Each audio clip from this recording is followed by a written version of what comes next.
Hello po, isang mapagpalang araw po ulit para sa ating lahat guys. Thank you so much po sa lahat po ng madadaanan ng bagong content ko na to. Hari nawa po napagtyagaan nyo pong tapusin mula part 1 hanggang final part. So part 8 na po to guys, part 8 ng tinatapos kong life motivation, POV life lesson. We may also call it Bible verses also. So guys, thank you so much po ulit. Sigad na po ang bahala sa bawat isa sa atin. Sa sino mang magtatry magtapos. Kung dadaan po ito sa wall nyo, sa FYP nyo, pakitry naman pong tapusin. Ang goal ko lang po maihatid ko po sa inyo yung katiting kong motivation, yung katiting kong life lesson, yung pong napulot kong wisdom sa mga dokumentary na panood ko. Alam ko po napapanood din to ng maraming tao, 100,000, minsan nga po milyon tao pa. Umiikot po ang iba-ibang dokumentary sa iba-ibang platform. Nasa atin na lang po yun kung gusto nating bigyan ng panahon para tapusin. Ito naman pong mga contents ko guys, nagjo-duration lang po ito ng 5 to 10 minutes. Minsan po pinipilit ko hanggang 5 minutes lang, maximum po 9 to 10 minutes. So, paglaanan po natin guys na pakainin natin talaga ng mas madalas ang spiritual nating pangangailangan kasi nalalapit na po yung araw. Wala po kahit sino, kahit pinakamatalinong scientist ka pa, ang makakapagsabi na makakapag-predict na bukas, next week, next year, after 1 month, after 6 months, nandyan ang ating Panginoong Hesus. Wala po. Bigla na lang po yung mangyayari. Isa nangyayari pong takbo ng ang flow po ng mga event na prophecies na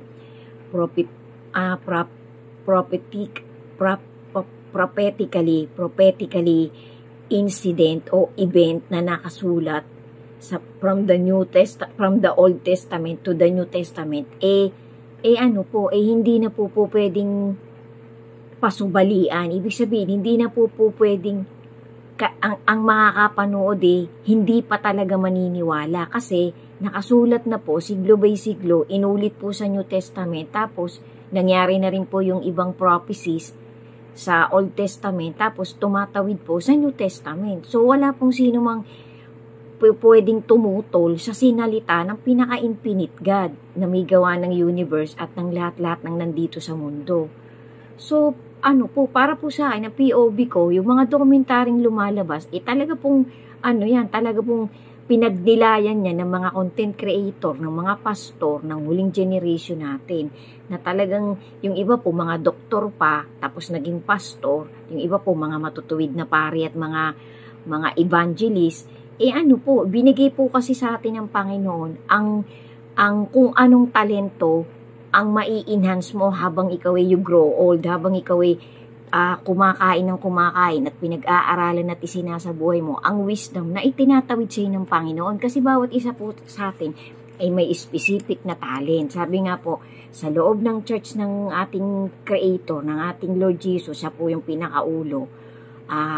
Ang church po na yun, talagang ang Creator natin ang nagbigay ng pangalan. Kanya po yan, sa dakilang Diyos po yung church na yan. Ulo po ang kanyang bugtong na anak. Tayo po yung mga sundalo, yung nasa loob ng church. Tayo po yung unang-unang ipaprioritize ng ating Lord Jesus na iligtas niya at isama niya sa paghahari niya ng 1,000 years. Ano po yan? Facts na facts po yan. Kahit po sabay pa nating i-research sa love letter ng ating Creator at sa mga takbo ng pangyayari, siglo by siglo. Ang iglesia po talaga at saka po yung 144 na thousand na ang pagkakaintindi ko po sa mga napanood kong dokumentary ay ang pong 144,000 na yan ay mga taong talagang malinis. Talagang po yan. Kumbaga sa pwede po nating tawaging virgin. Ang alam ko po mga lalaki yan at hindi ko po masyadong maisusure o maitatawid sa content ko kung may babaeng kasama dyan. Basta ang pagkakaintindi ko po, yan po yung mga taong hindi talaga naging marumi. Yan, hindi ko po masyadong matandaan kasi sinabi din po yan sa isang dokumentary ng isang matuwid na mangangaral na yung 144,000 ay tatatakan. Yan po yung mga parang una sa priority ng ating Creator na talagang aagawin. Ang hindi ko lang po maigagaranted ay kung yung mga yan buhay pa ang lahat ng yan. Basta yan po, nasa Holy Scripture po yan. Kasama po yan sa prophecies. Tatatakan po yung 144,000. Ang nadinig ko po sa isang matuwid na mangaral, yung 144,000 yan ay pwede nating i-consider ng mga virgin people. So, hindi ko lang po sure kung may kasama diyang babae. So, ayan po. Tapos po yung church niya ay pinagmamalasakit po ng Panginoon. Kinakausap po ng Panginoon ang buong humanity, ang huling generation natin, pati po yung mga ipapanganak pa, yung mga mabubuhay pa ng 1,000 years habang naghahari po ang ating Lord Jesus doon po sa kanang pwesto ng ating God the Father. Tapos kapag ka po naibigay na, naisubmit na ng ating Lord Jesus yung kahuli-huli ang kalaban, yun nga pong kamatayan, kapag naapakan na po yung kamatayan ng ating Lord Jesus, ano po, bababa na po siya kasi parang maglalaho na po yung dagat, mawawala na po talaga tong earth na to. Yung po ang pagkakaintindi ko mawawala na tong earth na to tapos magkakaroon nga po ng, kasi sabi nga po may mga bagay-bagay po na nakareserba lang sa ating Diyos Ama at sa kanyang bugtong na anak. Pero yung pong halos 95% ay nasabi na po, na itawid na po siglo by siglo, nabuksan na po yung bagong testamento, yung bagong kalahating half ng love letter ng ating Panginoon. Kasi nga po, nung panahon ni na Enoch, nung panahon ni na Moses, ni na Isaiah, ni na Daniel, pinatatakpan pa po yan. Sabi po ng Panginoon, takpan mo ang aklat, sapagkat dadating ang panahon, ang tao ay tatalino, uunlad, lalakas ang knowledge. Parang ganun po. So, parang nagkatotoo po lahat. Kasi nga po, nandito na tayo sa huling generation. So, ito pong dokumentaryong ginagawa ko ngayon, ito pong contents ko na to, continuous po ito. I'm not sure po kung 2 o 3 pa ang susunod after this part 8 na po to. Kasi gusto ko pong itawid sa inyo yung napanood kong dokumentary na parang sinamarize po nung isang pastor. Foreign po siya, hindi po siya dito sa Philippines. Ano po siya, mabait po itong pastor na to. Ano po siya, teacher din po siya, tapos doktor din po siya. Ano siya, para po siyang pinaghalo-halo pwede natin siyang sabihin pare din siya kasi pinag-aralan niya din po talaga ang wisdom ng ating creator, ang mga importanteng detalye na mangyayari sa last generation ng humanity. Kaya matalino po itong pastor na to. Madami po siyang followers, halos milyon na rin po ang kanyang followers. Tapos lahat po ng dokumentary niya, talagang nagtatawid po ng mga bagay-bagay na talagang mangyayari. Future event, tapos yung mga past event din po, ini-elaborate niya po, details niya po. Kaya maganda po magpaliwanag to para din po para din po siyang isang matuwid na mangangaral sa panahon natin. Kaya lang po, hindi nga po siya Pilipino.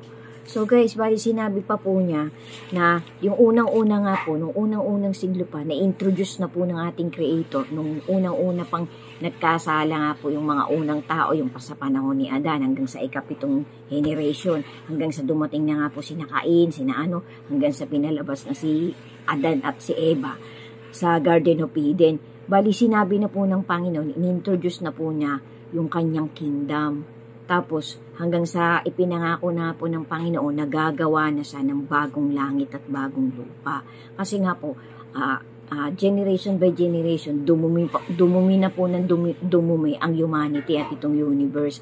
Pero hindi po pinahihintulot ng Panginoon na maarok pa ng tao ang pinakataas na yan, ang pinakaano na yan. Kasi nga po, doon pa lang po sa Tower of Babel, hindi na po niya pinahintulot na yung paggawa nila ng skyscraper, nga pong bricks na mataas na torre, parang gusto nilang abutin ng langit. Hindi po pinahintulot ng Panginoon kasi hindi po yun makakaya ng kaisipang ibinigay, ng knowledge na ibinigay ng Panginoon sa isang human being.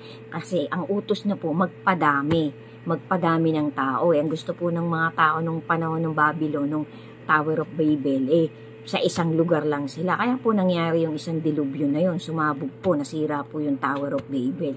Kaya po nagkaroon ng iba-ibang language kasi yun din po ang pinahintulot ng ating Creator. Sundan niyo pa po kasi itatawid ko po yung mga importanteng details ng tungkol talaga sa mga event, prophecies event ng last generation ng humanity. Ito nga pong tatahakin ng huling generation ng humanity. Yun nga pong 1,000 years at saka po yung last generation na makakakita talaga ng kaisa-isang hindi pa nangyayari sa buong mundo. Yung nga pong Great Tribulation. Sundan nyo pa po guys, importante po to. Thank you po for watching. God bless us all po and to God be the glory po. Amen.